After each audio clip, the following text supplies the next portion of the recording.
कभी सोचा है कि कुछ शहर तो एकदम भलते फुलते हैं जबकि दूसरे बेचारे संघर्ष करते रहते हैं? या फिर दुनिया के कुछ हिस्से इतने इतने ज्यादा घनी आबादी वाले क्यों हैं? ये वो सवाल हैं जिनका जवाब हमें मिलता है जनसंख्या भूगोल में।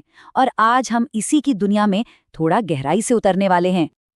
तो इस सफर में हम क्या क्या देखने वाले हैं? सबसे पहले तो यही समझेंगे कि भाई ये जनसंख्या भूगोल आखिर है क्या। फिर उन बड़े बड़े दिग्गजों से मिलेंगे जिन्होंने इस पूरे फील्ड को एक शक्ल दी। हम उनके आइडियाज़ को भी देखेंगे कि इस सब्जेक्ट को आखिर पढ़ा कैसे जाए। और आखिर में इन सब चीज़ों को एक साथ जोड़कर देखेंगे कि आज इसकी तस्वीर कैसी दिखती है। तो चलिए शुरू करते हैं। सबसे पहले सबसे बुनियादी सवाल, जनसंख्या भूगोल असल में है क्या? इसको ना ऐसे समझिए, ये सिर्फ ये जानना नहीं है कि लोग कहाँ रहते हैं, नहीं, बल्कि ये समझना है कि वो वहाँ क्यों रहते हैं, वो एक दूसरे से अलग कैसे हैं, और ये जो पूरा पैटर्न है वो समय के साथ बदलता कैसे है। सोचकर देखिए, हमारे अपने शहर की आबादी ही पिछले कुछ दशकों में कितनी बदल गई है ना? और हाँ, जो लोग यूपीएससी, आरपीएससी या यूजीसी नेट जैसी परीक्षाओं की तैयारी कर रहे हैं, उनके लिए तो ये कॉन्सेप्ट समझना सिर्फ दिलचस्प नहीं बल्कि बहुत जरूरी है। ये आपको वो टूल्स, वो औजार देता है जिससे हमारे समाज को चलाने वाली ताकतों का एनालिसिस किया जा सके। देखिए, हर बड़े आइडिया के पीछे कुछ महान दिमाग तो होते ही हैं। तो चलिए मिलते हैं उन कुछ आर्किटेक्ट से, उन लोगों से जिन्होंने जनसंख्या भूगोल की नींव रखी और उसे आज की शक्ल दी। सबसे पहले बात करते हैं त्रिवार्था की। उनका मेन आइडिया ये था कि इस सब्जेक्ट का जो दिल है ना, वो क्षेत्रीय भिन्नता में बसता है। आसान शब्दों में इसका मतलब है कि दुनिया भर में आबादी कैसे और क्यों अलग अलग है। मतलब ये सिर्फ आंकड़ों का खेल नहीं है, बल्कि एक जगह दूसरी जगह से अलग क्यों है, इससे समझने का विज्ञान है।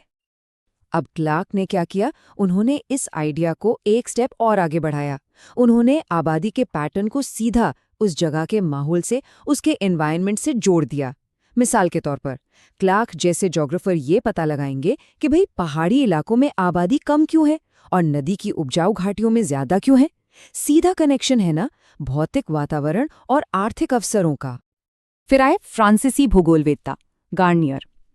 इन्होंने ना एक कॉज एंड इफेक्ट की चेन देखी, मतलब कारण और प्रभाव। उन्होंने सवाल पूछा कि कैसे एक खास माहौल यानी कारण कुछ खास डेमोग्राफिक नतीजों को जन्म देता है, मतलब प्रभाव। जैसे कहीं पर ऊंची जन्मदर क्यों है, या कहीं एक खास तरह का माइग्रेशन पैटर्न क्यों दिखता है। और फिर डेमको ने इस दायरे को और भी बड़ा कर दिया। उनका तर्क था कि हमें सिर्फ लोगों की संख्या या वो कहाँ हैं यही नहीं देखना चाहिए, नहीं, हमें उनकी सामाजिक और आर्थिक हकीकतों को भी समझना होगा। जैसे उनकी इनकम कितनी है, एजुकेशन लेवल क्या है, क्योंकि सच तो ये है कि ये चीज़ें आबादी के ट्रेंड्स पर बहुत गहरा असर डालती हैं। तो ठीक है, हमने परिभाषाएं तो समझ लीं, लेकिन अब सवाल ये उठता है कि इस सब्जेक्ट के अंदर असल में पढ़ा क्या क्या जाना चाहिए।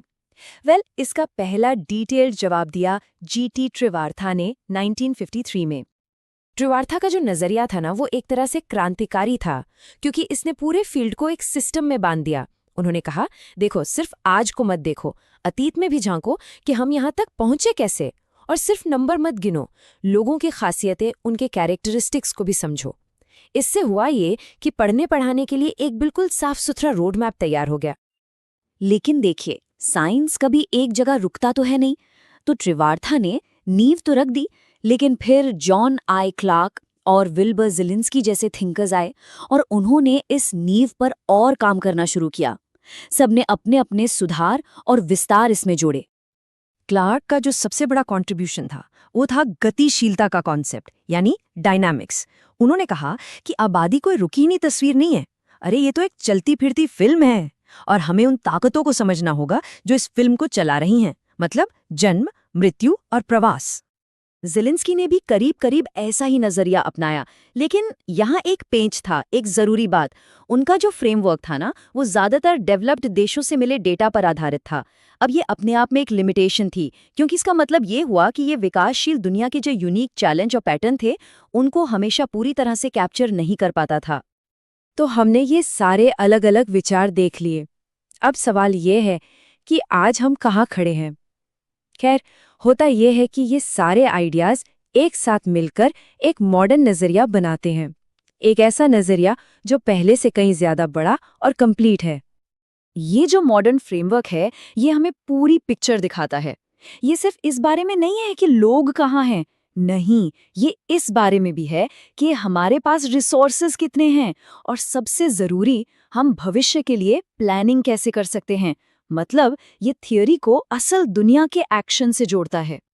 और यहाँ जो सबसे जरूरी बात याद रखने वाली है वो ये है कि जनसंख्या भूगोल कोई पत्थर की लकीर नहीं है।